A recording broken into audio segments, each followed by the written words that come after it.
I'm Andy Livengood. I understand that without proper planning, a show can go bad. Hazard preparedness in real life is even more important. From sea level rise and flooding to insurance and earthquakes, I'll help cut through the jargon and make preparing for a disaster so easy, even a comedian can do it. This is Hazard.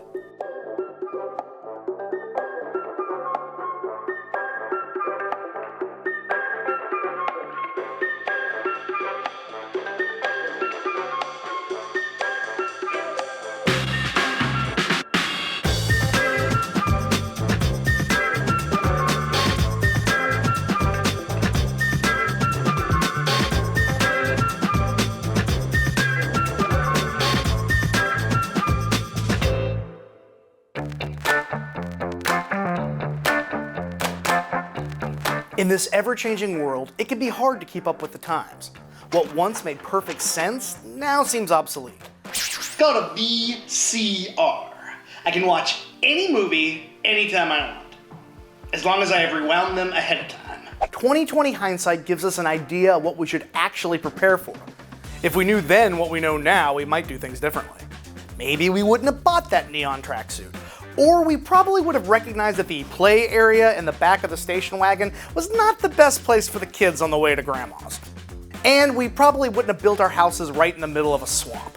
I have a funny feeling the tracksuit might be coming back, but our homes could stand a do-over. We'll show you how. This is Hazard.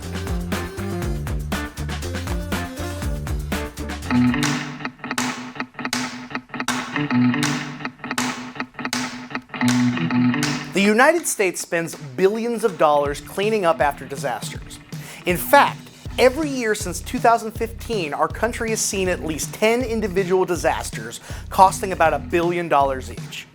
Floods are the most common natural disaster in the United States, making up a significant portion of these costly catastrophes. Fixing up vulnerable properties can go a long way in lowering the bill. Through initiatives like the National Flood Insurance Program, or NFIP, the government assists people with recovery and encourages resiliency and community planning. But across the country, many own homes and businesses that are not built to withstand these types of massive disasters. The reasons vary, but often this is because older homes were not built to the safety standards in place today. Well, I built this house myself. Took almost the entire afternoon. What's a building code? And a changing landscape can create hazards that may not have existed before. Well, I'm not worried about water per se. There's a drought going on. Water ain't ever coming here. Well, I gotta get back to my hobbies. Hanging out with my favorite gal.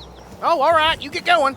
Retrofit techniques allow property owners to make changes to their structures that'll reduce or eliminate the problems associated with standing water after weather events.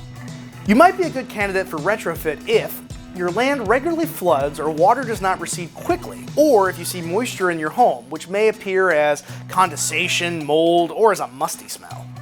Retrofitting can be a costly investment, but those who decide they need to change will end up with a more resilient home in the face of flooding hazards, a more valuable property, especially in low-lying coastal areas. Owners of retrofitted properties may also be eligible for a discount on flood insurance premiums. And if you're like me, you love a good discount. Like my awesome date night shirt, what a steal!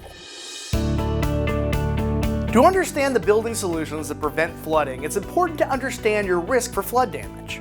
When waters rise in and around your property, it's more than just a wet mess. The extent of damage is usually determined by four main characteristics of flood: the depth of the water, the speed of the water, how often an area floods, and how long a flood lasts. The deeper the floodwaters are, the more weight it carries. The sheer weight of water can cause substantial damage to a building by pushing in on the walls and up on the floors, a phenomenon known as hydrostatic pressure. Hydrostatic pressure increases with the depth of the water. If basements or lower levels of a building are not built to resist this pressure, even still floodwaters can cause massive structural damage. But of course, if the weighty water is on the move, that pressure is multiplied. Adding to the force of hydrostatic pressure is what's called hydrodynamic pressure. Flow velocity is the speed at which floodwaters flow. A higher flow velocity means more hydrodynamic pressure, not only on the upstream side taking the brunt of the force, but all the way around the structure. The flood frequency is how often an area is likely to flood in a given year. If property has a high flood frequency and is built at the base flood elevation, it has a greater chance of being destroyed. The base flood elevation is the height at which there is a 1% chance a flood will meet or exceed a base flood standard in a given year. Special flood hazard areas, identified through the National Flood Insurance Program, require property to be built above the base flood elevation. The flood intensity is how quickly floodwaters rise. Intense flooding occurs quickly and without warning. There's no time to protect property. Flood duration is how long the water remains. The time it takes for the floodwaters to recede will impact how long structural elements must withstand the hazard. Let me explain it this way. If Keith is water and I'm a house, this is hydrostatic pressure. Flow velocity, hydrodynamic pressure. And it just keeps coming. Ouch. If you live in an area that is vulnerable to any of these flood situations, all is not lost. Don't quit, retrofit. Next on Hazard.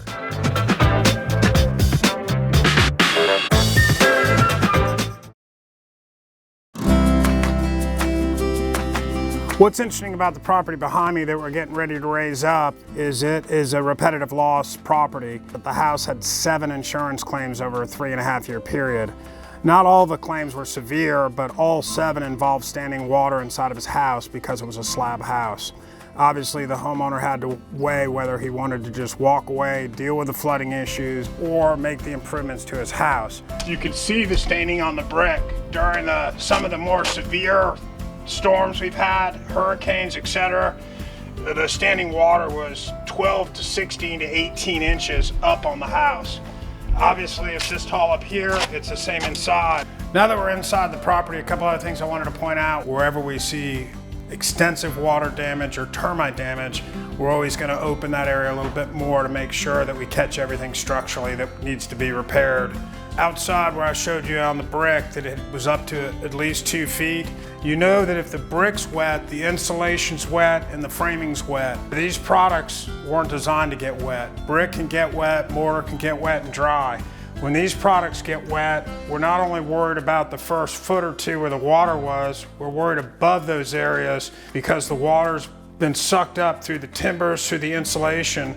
So oftentimes we'll see water damage inside the house several feet higher than what we saw with just the flooding damage. With houses that have been exposed to flooding and moisture, one of our biggest concerns is termite damage. This is moisture damage at the bottom, but all those dirt flaking that you're seeing on the insulation, these are all old termite tracks. And we'll actually be cutting out a section of the ceiling to make sure that none of the roof framing or trusses are affected. This is a result of this house being exposed to so much moisture over the years. Some of our other concerns are mold and mildew, especially if the house is not dried properly and the windows aren't open up. The house may appear to be dry.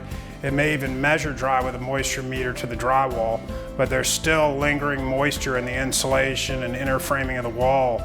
All of this sheeting has been stained. The only way to correct this is to completely take this material out and replace it.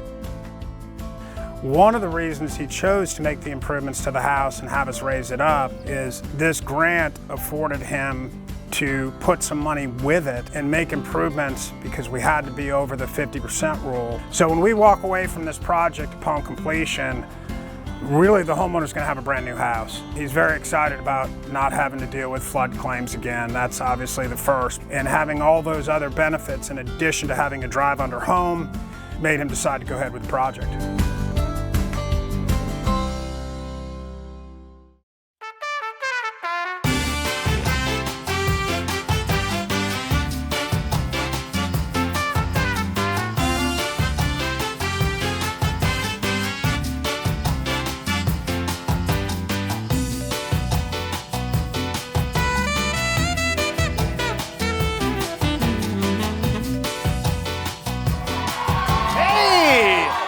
My beautiful audience, it's your favorite game show host, Wink Winkerton.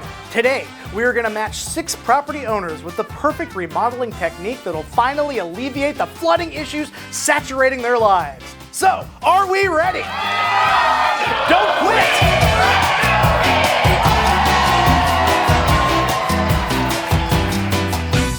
Meet Sally. She lives in a bungalow with a crawl space on a coastal barrier island. Over the last decade, her neighborhood has changed. More houses and businesses, new paved roads, and lots more people. Sally says her hobbies are horseback riding and collecting porcelain clowns. She says she just wants to dry her house out and get some chairs so she doesn't have to sit on counters while holding her seashell. Okay, let's spin the retrofit wheel to see what option is right for her.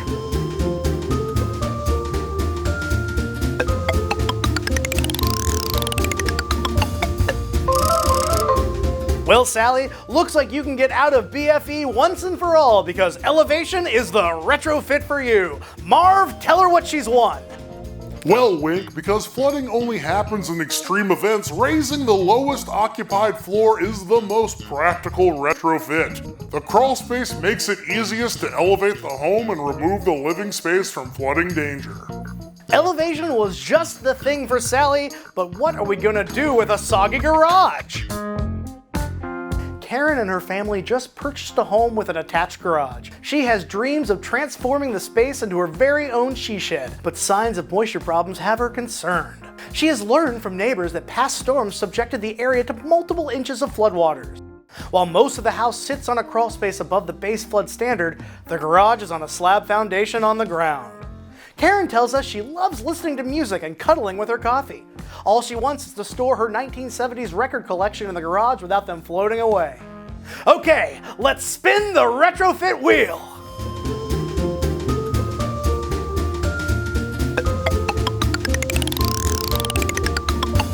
All right! Well, Karen, a wise person once said, if you can't beat them, join them. Let's dive into wet floodproofing retrofit and make your she shed more resistant to flood. Marv? Remember, if floodwaters are allowed to build up too much, the walls of this outbuilding could fail or the foundation could shift. By wet floodproofing and letting the waters in gradually through openings in the outside wall, Karen will reduce damage from hydrostatic pressure. Karen will be enjoying her she shed in no time, but our next building might be a bit more complicated. Ben is a businessman with no time for flood. His solid brick bookstore recently took on about 6 inches of water after an expected long period of rain. He wants to repair his shop so that it's safe from future flooding events. When he's not bailing out his bookshop, books and meowing, Ben likes to write mystery novels about his cat Wally, who hates the water more than Ben does. Let's see what the wheel recommends.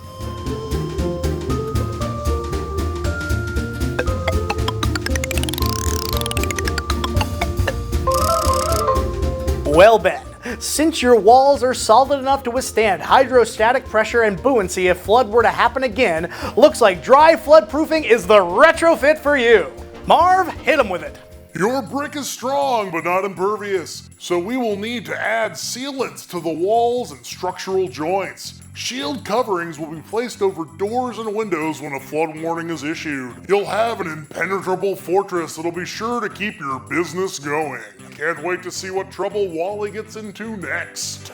Don't touch that dial. Don't quit. Retrofit will be right back. Somebody give me my water.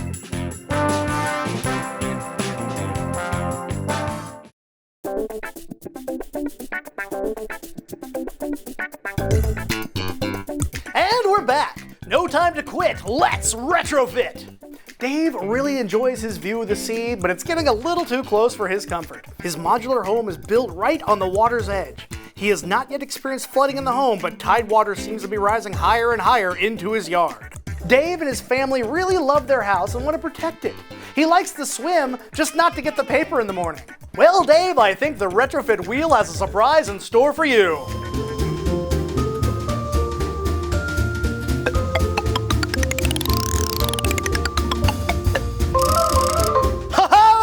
It's a good thing you have that empty lot next to your in-laws, because relocation is the retrofit for you. Marv? The modular home can be moved relatively easily, but first we need to prepare a new site for your special home delivery. After the new foundation is built out of the wetland environment, you can get your home trucking to higher ground. In theory, Dave will be the one person on the planet happier next to his in-laws. But some buildings are not so easy to move, like in our next situation. The entire city of Floodville is built in a floodplain next to rushing river. When the river overflows after major rain events, the hospital is at risk for flooding. The city needs to find a way to protect this critical structure. This is Donovan. When he's not performing magic tricks to wow the ladies or searching for aliens he claimed abducted him, he's the mayor of Floodville. He wants to get Floodville out of the water so he can go back to selling marionette puppets from the back of his car. Where does he find the time? Let's spin that wheel!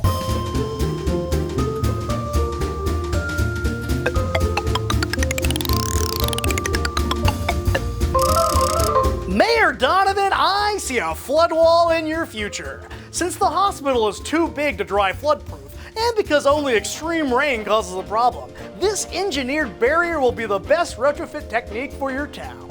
Marv, hit him with it! Well, Wink, the city needs to purchase a temporary flood wall to put in place when a flood warning is issued. An engineer will help decide the appropriate material and height. Meet Shania. Her house is in a suburban area and all the water from the neighborhood drains into her small lot. Flooding happens constantly and is usually 3 to 4 feet deep. The reoccurring deep floodwaters make access to the livable portion of her property difficult and dangerous. All she wants to be able to do is stop hiding behind flowers every time it rains. Okay, let's see what the wheel says for you.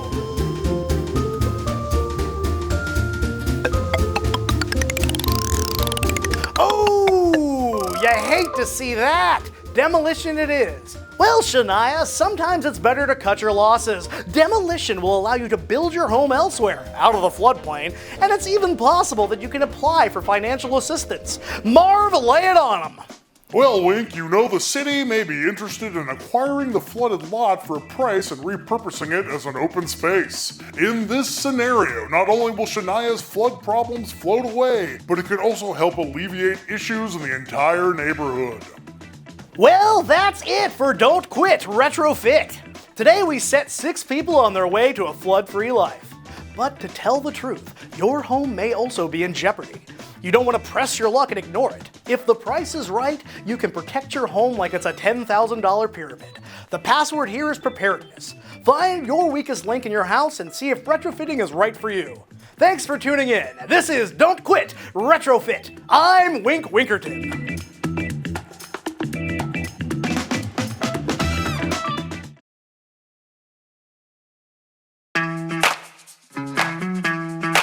Retrofitting your property might seem like an intimidating task, but the benefits of eliminating water worries far outweigh the physical and financial costs of doing the work. Plus, many resources exist to help. Each one of the 6 retrofitting techniques shown to you today will work, but only under specific circumstances. It is important to do your research before choosing.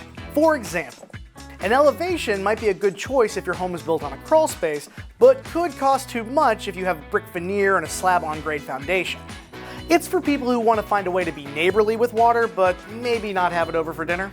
So what do you do for a living? You must know the Rosenfields.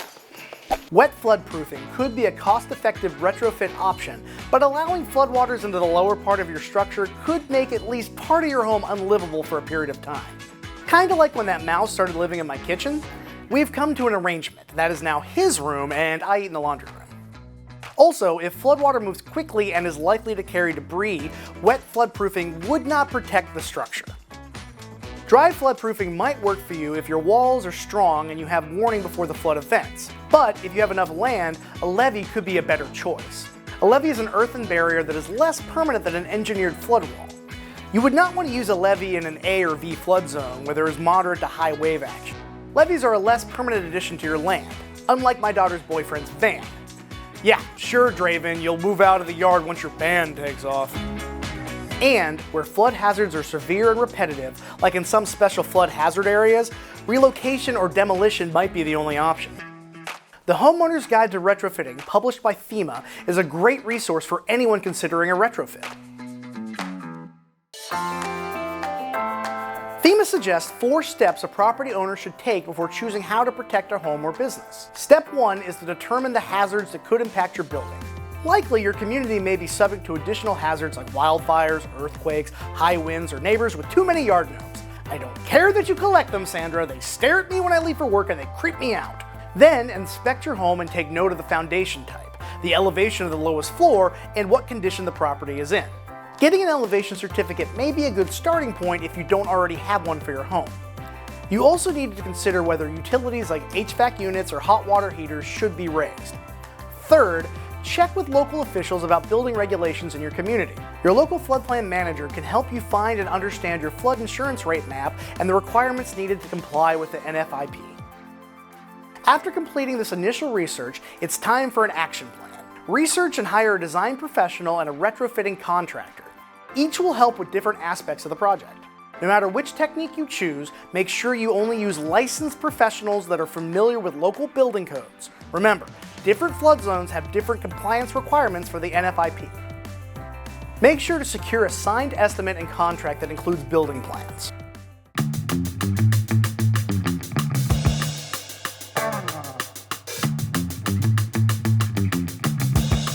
So there are a few different special flood hazard areas, aka flood zones, where if you own a property in them, you have certain building code requirements, and it's mandatory that you have flood insurance unless you own the property outright. Two different flood zones, or most common flood zones, are your V or VE and your A or AE. FEMA requires that you, for a residential property, that your first livable floor is at or above that base flood elevation.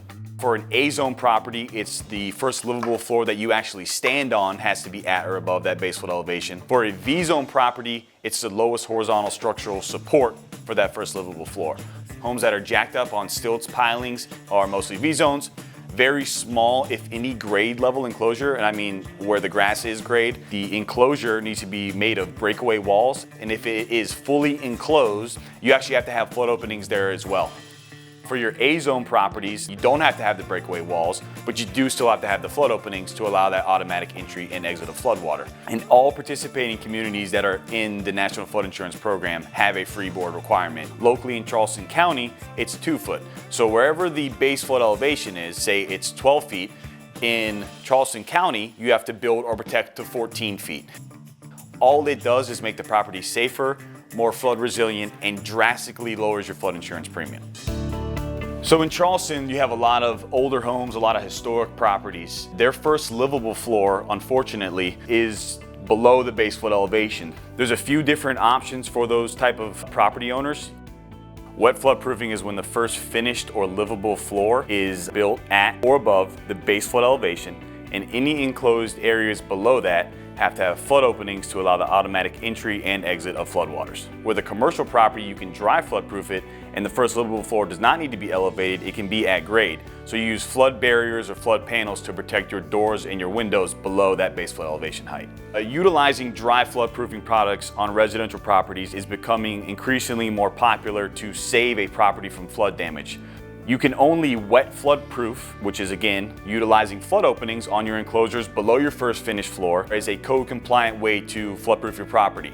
But the flood panels and flood barriers can be used to stop the property from flood damage. It just won't help lower the flood insurance premium, and it won't help make the property compliant like lifting the house would. New technology is without a doubt having a great and important impact on design in the floodplain, paving the way for a more resilient future with sound flood mitigation. Retrofitting a home is not inexpensive, but there is help if you can demonstrate a need for flood hazard mitigation. Locally, you should reach out to your county floodplain manager, state NFIP coordinator, or the Historic Preservation Society to see what kind of financial assistance may be available. If certain circumstances are met, FEMA funding could pay up to $30,000 towards elevation, relocation, or demolition as a benefit of coverage through the National Flood Insurance Policy. If you experience flood damage, a call to your flood insurance agent should be the first one you make, whether you have NFIP or private coverage. Hazard mitigation is problem solving. By helping property owners break the cycle of repetitive flooding, leaders hope to improve quality of life for citizens and reduce reliance on federal funds for disaster cleanup. Upfront financial incentives to encourage retrofit remodels actually aim to save money for the taxpayer. FEMA offers 3 grant programs specifically targeted to properties with flood problems. The Hazard Mitigation Grant Program encourages cities rebuilding after a natural disaster to put in place construction standards that protect against loss of life and property. Funding from the Hazard Mitigation Grant Program kicks in after a presidential declaration of a major disaster. The Building Resilient Infrastructure and Communities program funds state and community programs that reduce risk population by making infrastructure more resilient to future hazard events. The Flood Mitigation Assistance Program aims to reduce or eliminate claims under the National Flood Insurance Program through retrofitting. Your state or local government will have information on these grants or clue you in to others that may exist. Today we saw how 6 flood woes can be addressed with retrofit techniques, but each situation is unique. That's why it's very important to do your own research, which includes talking to licensed professionals. Building codes and best practices can change, as well as technology available to handle flood-prone areas. A long time ago, they would just try to shoo the water away. It didn't work. Get on out of here. Shoo, get. We don't want you here no more. Get on out of here. I done told y'all, you better leave. Conflabbing water coming up here when I'm not looking around. Retrofitting your home can be a great return on investment, improving the quality of life, your home value, and lessening your insurance bill. If you want to find out if you're a candidate for these benefits, a great place to start is www.floodsmart.gov. And don't forget, look up FEMA's pamphlet called The Homeowner's Guide to Retrofitting. Thanks for watching. This is Hazard. Yeah, like, so halfway through the dinner, I'm like, I think she's wearing a wig, and like, not a good wig. Like, it was definitely like, I'm actually ashamed it took me this long to realize it was a wig. Like, I'm like, I don't even think it was human hair. I think it might have been maybe horse, or like, it may be like low-end goat, and we're back! Like, I'm pretty sure it was a wig. Yeah, no, and it wasn't like good. Like, you know, horse hair like looks good. I think it was made out of cat, because when I would scratch her head, her rear went up. And we're back! Who's a good chicken? Yeah, you are a good chicken. Now, if you'll excuse me, I gotta go wrangle this chicken. Hey! We weren't done yet.